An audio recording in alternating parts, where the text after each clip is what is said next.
Hit record. Should be good here in a few seconds.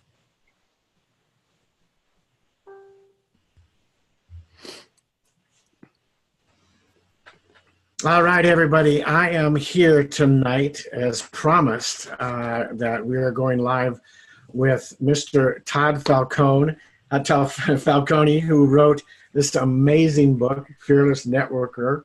And just a quick little I have one.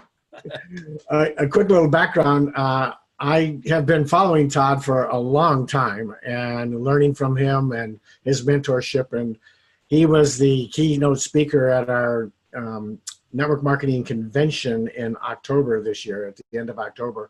And I was honored and privileged to actually reach out, meet him in person, obviously get pictures and talk to him a little bit. And come to find out, he just lives around the corner in Oregon from us here in Coeur d'Alene, Idaho. So we're almost neighbors. I reached out to him a couple of weeks ago and just asked if he would mind answering a couple of questions for my audience, give you guys some insight on what he's done, tell a little maybe about his story. So he graciously agreed, and we both kind of had the same concept, ask and it shall be given. And I think a lot of people, like you were saying earlier, Todd, they just don't ask for things. They just don't put it out there and take this step, get past that fear and ask. And I'm just honored and blessed. So I guess my first question to you is a little bit, maybe if you could just tell a little bit about your story and answer the question, most newbies want to know is, what should they maybe do first, or what skill sets should they try to develop as a new beginning network marketer? Yeah, well, first of all, it's a pleasure to be here with you, Ron. It was good to meet you in person in Vegas a few weeks ago. And I think that before I even go into how I got started, my background in network marketing, like what we were just talking about before we went live, you asked and you got. You asked me, hey, would you hop on a Facebook Live with me and could I interview for a little bit in front of my audience? And I was like, yeah, of course. And I think that's also a starting place for people in the business. It's like if you never ask, you never get. It's fascinating how simple yet how unbelievably powerful the concept of simply asking someone a question is. When you ask, you uncover, you discover, you learn, you create opportunities for yourself. And I would say, and I'll go into that in a moment, but that's definitely one of the big things that we do in network marketing. Now, you asked me also right before you went live, have you hit year 30 yet? And I know you're not talking about 30 years old, but I still act like a 30-year-old. I skied this morning, got some great powder turns in this morning, but I'm in August of 2019. It'll be my 30th year in the network marketing profession, which is it's unbelievable, man. I mean, that's just, and it's been an amazing journey, amazing ride, amazing people. I wouldn't take anything back. It's just been a blessing. And I got started by accident in network marketing. I was going to school at Long Beach State, and I was getting ready to graduate out of the marketing department, and I was looking for jobs and going through career fair, and some guy called me up and he asked. He called me up and he said, hey, he goes, my name is Jim. I'm calling you from Orange County Marketing Group. We're a marketing company, and we're looking for people that can train and manage others in the expansion of our company. We'd love to talk to you. Can you come down and see us? And honestly, I thought I was being hunted for a job. I was so green and naive that I didn't even realize, they're not doing that. But what I later find out from this guy is that he was looking on a list of people getting ready to graduate, and he found me in the white pages. It was a cold call on the white pages. Wow. So, people go, does cold calling work? I mean, well, if you don't do it, it's never going to work. But, it's funny because I've actually recruited a lot of people, probably in the multiple hundreds of people that are purely cold markets. There's a lot of different ways you can build the business, but I came in as a result of a cold market exposure. And I sat in that presentation. I remember I drove to Irvine, California. I was living in Long Beach, California at the time, 18201 Von Carmen, Suite 610. That was the address. It's so weird. I can't even remember addresses maybe that I lived at, but that I remember that address because that was really a big day in my life. It was the day I got introduced to network marketing. It was the day I got introduced to entrepreneurship. It was the day that I learned about residual income and leverage, having leverage in your life, being able to earn income on the efforts of other people. And I was fascinated by that concept. It was crazy because I was like, my gosh, everybody's going to do this, right? Who's not going to do this? This is too good. Wait a minute. You mean we can earn an income off of our own stuff, and we can build a team, we can make a percentage off what they do? Oh my God, this is great.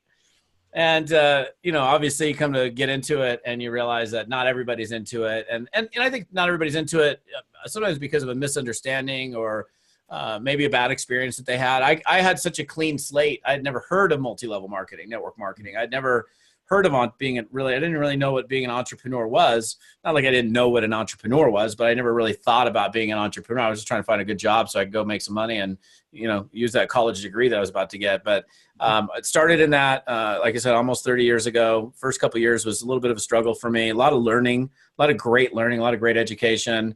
Did a little regrouping and I've been in network marketing for my entire business life. I mean, literally from getting out of college until now, it's been pretty much all I've done. I had a little hiatus where I helped out my family business for a couple of years. They owned a radio station. And when I had run out of money in my first little go around with network marketing, I kind of ran home and had to live in the bunk beds at my mom's house and, pay back my debt and start all over again. But actually that was kind of cool because I remember the first day I walked in to take a job at the station, and I came in as an account executive as the owner's son, right?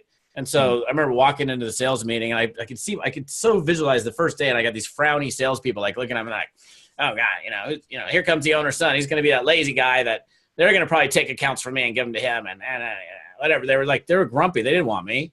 And what he did is he gave me the list of all the accounts nobody else could close and the yellow pages. And so I literally started with nothing. And it was fascinating because in about, 12 months, I was the number 2 earning account executive in that market. Never sold advertising before.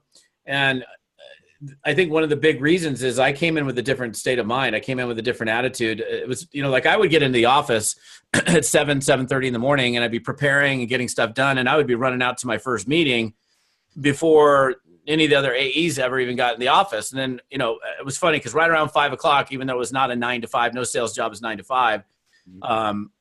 At 5 o'clock, they were sprinting out of the office, and they're like, all of a sudden I was the only person in there. I would stay there till 8 o'clock at night. So the lessons in some of that is, you have a different state of mind, a different attitude. You got a different work ethic. I think work ethic has served me well in life. I'm not the most brilliant guy. I'm not stupid, but I know there's a lot of people that are way smart. I got some friends that are like ridiculously smart, like just like brainiacs. And I know I'm not one of those, but I know I'm also not, stupid. Like I said, I'm not dumb, but I think, the willingness to learn, the willingness to work hard, the willingness to pay attention to what other people are doing. Like when, as far as like some of the newer people that might be watching, if I give you guys any of you some advice, would be, follow the doers, the producers. There's always people in your companies that do, and then there's always people in your companies that don't. There's doers and don'ters. And what I say is do what the doers are doing. Don't do what the don'ters are doing. And, and you have a choice. You can follow the people that are always coming up with reasons to do, and you follow those people, or you can come up with the people that are hanging around the virtual water cooler or whatever, and they're coming up with every reason not to do. And why would you want to do that? If you want to be successful in something, like one of the first things I learned about success is find somebody who has what it is that you want, that's doing what you're doing, and just do what they're doing. I'm like, oh my gosh, that seems like a pretty simple concept to me. So I started copying other people that were successful, and I started to replicate some of their successful habits. And I didn't know anything. Beautiful thing about network marketing is even if you don't know anything, that's okay. We all start with knowing nothing about network marketing the very first time. And, get yourself in front of other successful people, be inquisitive, be curious, ask. Again, going back to the asking thing, you asked me if I would, be on this with you today. A lot of people won't even bother asking me because they think that he would. That guy's so busy. Why would he ever jump on like who am I? Like, who's this person? Why would he jump on a Facebook Live with me? Or people that, I do a lot of team calls, webinars, Zooms, and people think like, we can't get Todd. And I'm very busy. I have a complete travel schedule all year long doing events for different companies. But my business, my job is helping network marketers. So if somebody says, hey, can you do a team call for me? I'm like, hey, yeah, let's figure it out. Let's make it happen. You want to do a Zoom? Okay, let's make it happen. Oh, you don't know how to do something in your network marketing business? Well, ask the person who's really successful at it. And guess what? Most of them, not all, but most of them are willing to share. And don't stop ever asking. If somebody says no to you and said, no, I'm not going to tell you what I'm doing, Well, go ask the next person that's super successful. What are you doing? Would you be willing to share with me some of the things that you're doing to be successful? Because I'm really, really wanting to make this thing work. I don't know what I'm doing yet. I know you're super successful. And if you could give me any piece of advice, I'd love to take it from you.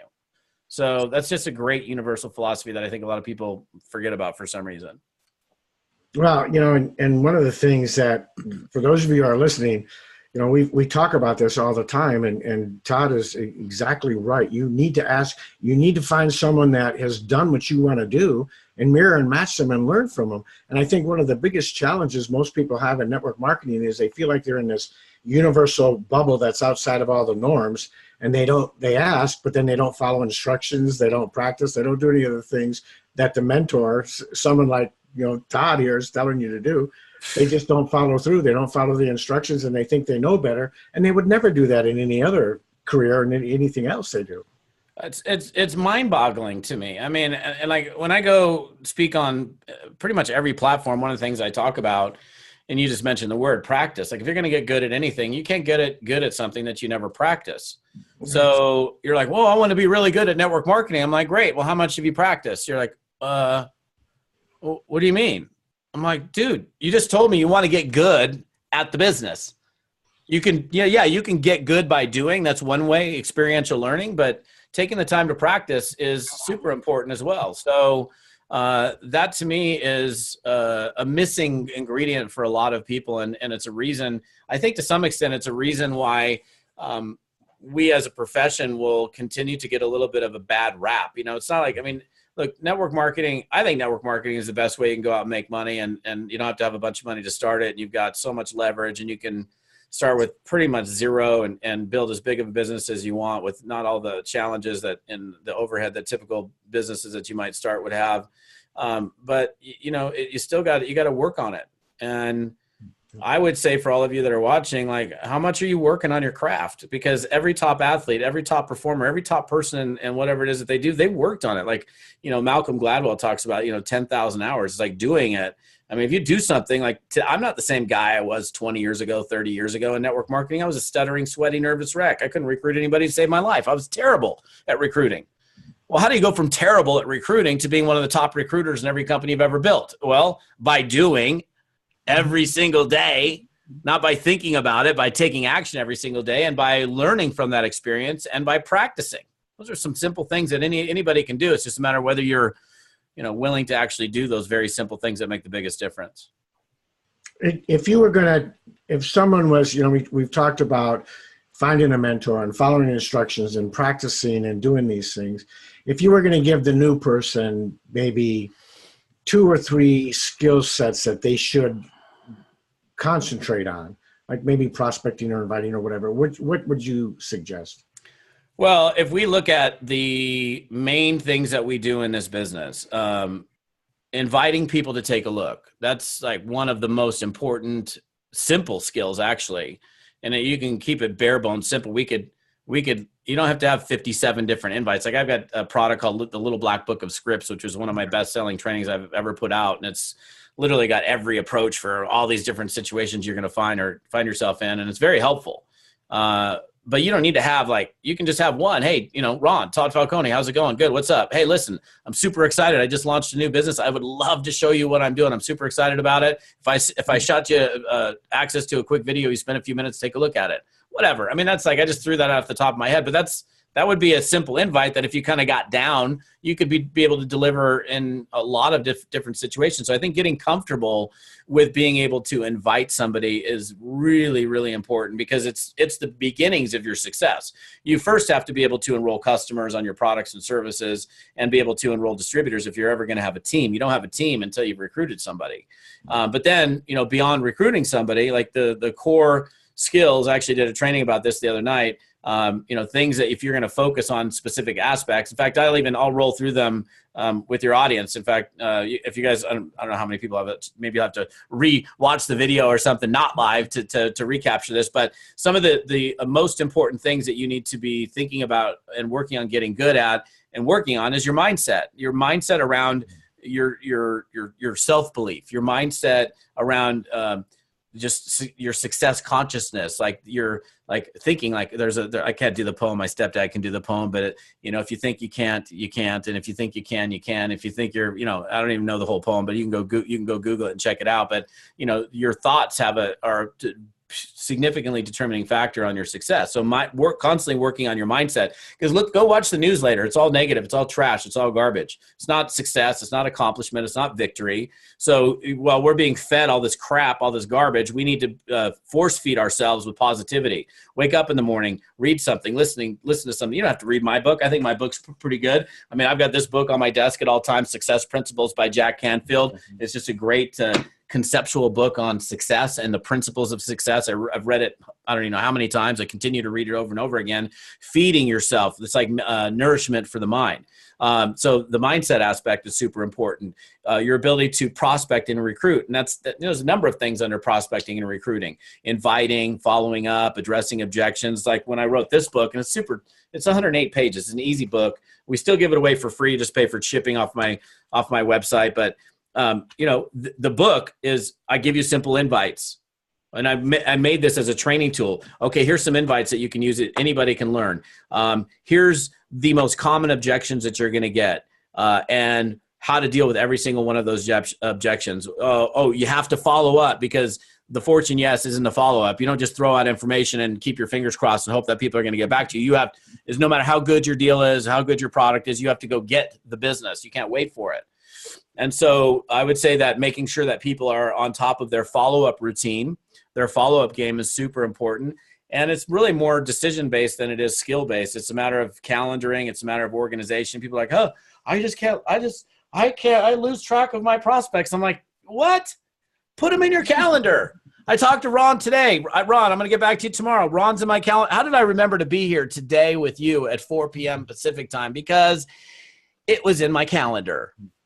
And I don't forget it that way. Let me tell you about how important that is, because if you prospected me and you were all excited about your deal and then you never got back to me, or you flaked on getting back to me, I'm not going to join you, because then I'm going, it's not that important to this guy. I'm here, he's all excited, and then he, tells me he's going to get back to me. It's like a week later, he never got back to me. A lot of networkers do that. Your prospect expects for you to get back to them. So you need to work on, your follow-up routine, closing. I actually cover closing in here as well, and enrolling people. It's one of the hardest things that people have, understanding the closing process. And it's so funny, because it's really not that hard to close people. It's not like we're, twisting the person's arm to try to get in. That's not what we do here. It's just simply a matter of collecting a decision and guiding people through the process, and giving them the options if they haven't getting started, if they choose to do so. So it's crazy, man. Well, I'll tell you, you talk about follow-up, and again, for those of you who haven't seen this, especially if you're in my business, you get this. So you ought to be reading this if you haven't read it. I've gone through it twice now, just since I've been in the business. The other thing is if you are in our business and you're on this today and you're watching and you're already in the business, go in your back office and watch the replay of Todd's keynote address at our convention. It was phenomenal. It was just off the hook. But you talk about follow-up. A great example is when you and I were communicating about this particular live in point in cases, you said, hey, I'm going to be speaking at GoPro. Contact me after that. I contacted you after that. You said, hey, contact me on Wednesday morning. Let's set this up. It was a step-by-step. I could see that process going through your head, in my mind, and so forth. And it's just been an honor. And I don't want to keep you any longer than we have, but do you have one last, piece of advice that you would give to all of us, the new people, the seasoned people, anything that, that we could take away from this more than what you've already given us, which is huge? That's such a broad question. The first thing that comes to mind, I think, is stay close to the fire, stay close to the flame. What I mean by that is, keep yourself close to again, it goes back to the doers and the producers. Make sure you spend time with people and you surround yourself with individuals in and out of the business that push you and that encourage you to go after your dreams, not people that steal them and take them away from you And, just make sure, and, I had to make a decision a long time ago that when I started building my business, I had to separate myself from, people that just weren't, they just weren't very nice, to be honest with you. There were friends of mine that were just making fun of me for doing a network marketing. That's so funny how people they don't know anything about network marketing. They think it's so funny. Network marketing, pyramid. I'm like, dude, do you even know the difference between what network marketing and a pyramid? No, if it's structure, if it's like that, it's a pyramid. It's pyramid. And I'm like, you don't even know what it is. So you're poo-pooing. What's the phrase my friend uses? People are down on the things that they're not up on. And it's like the greatest display of ignorance is when you open up your mouth and you start smack talking something that you don't know anything about, because it's going to be uncovered very, very quickly. And I had a lot of friends, a lot of family members, honestly, that they weren't really nice to me about what I was doing. And I get it. Maybe they were trying to protect me, whatever, but they didn't understand it. So it's like, at least get yourself educated. And the other thing is, it's like when I hear statistics about network marketing, the reality is, like, if you look at any network marketing income disclosure statement that the companies put out, that takes into account everybody that ever signed up into the deal as a distributor. And how many people sign up as distributors that really had no intention of doing anything? To me, if you do network marketing and you put your head down and you do the business, you will succeed. I don't know how you could do the business. Like, it's one thing, like, and let me clarify, doing the business is doing the action steps. Like, okay, like a quick thing. I'm okay on time. I've got a few more minutes, so it's cool with me. But like, I get people that call me all the time in my office that are asking for help and they're asking for assistance. And, I'm just one of those guys that's always happy to assist, right? I got people call me all the time asking me for my advice, asking for, hey, I'm struggling with this, or I'm thinking about this, I've got a problem with that. And if you call me, it's just like, I don't hide. Even at the event that I spoke at, I was hanging out the whole time. I wasn't hiding from people and like come in as the super important speaker, do my thing and run out. I was hanging out the whole time. And for example, I had a guy call me, and this is something that you're going to face. You guys are all going to face as networkers.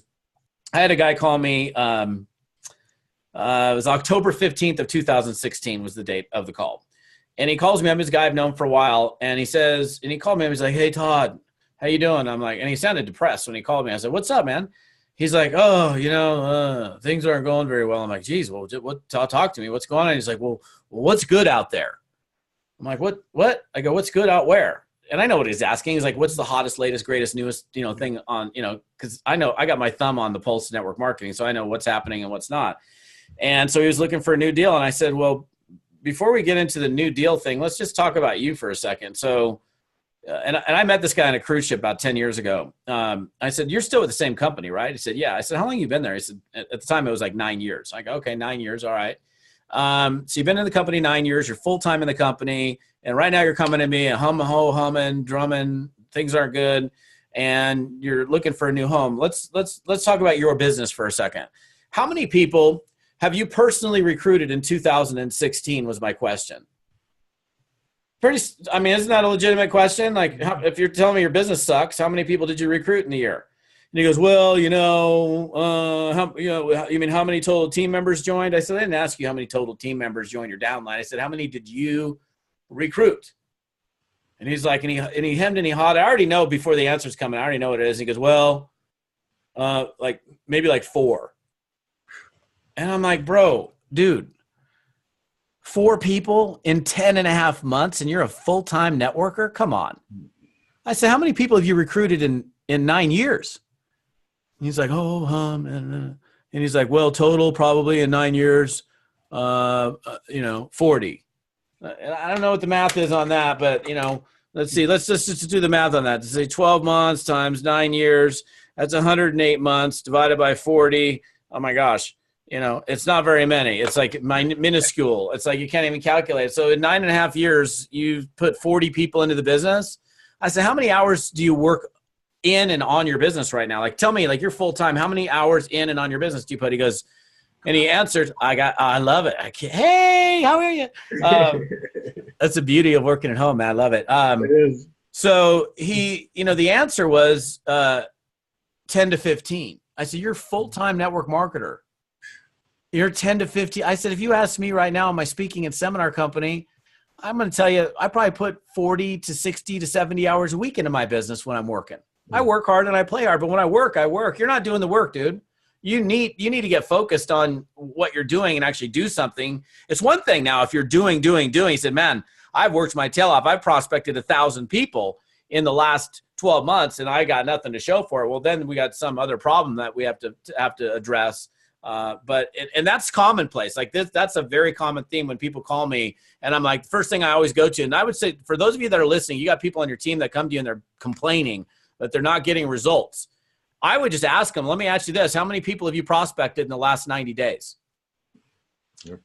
And the typical thing that you're going to get is, well, not enough. So they already know what the answer is, but they're still coming to you with the question and complaining. It's fascinating to me. It's mind boggling. So, well, I will never forget that phrase. Stay close to the fire. I love that. I love that.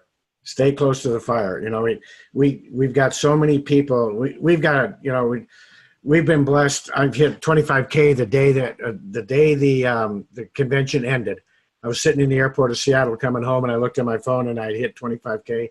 We're on track to hit 50K affiliate this month, and I've got a team of people that are just on fire, staying close to the fire, staying close to the what's going on and the leaders and so forth. So that's the best advice I've heard in a long time.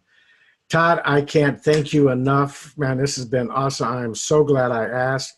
What an amazing servant leader, and I can't thank you enough for taking your time, talking to my audience, and God bless you, my friend.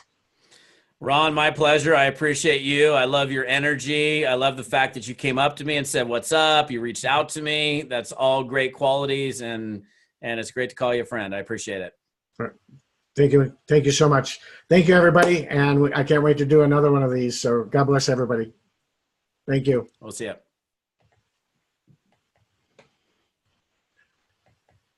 And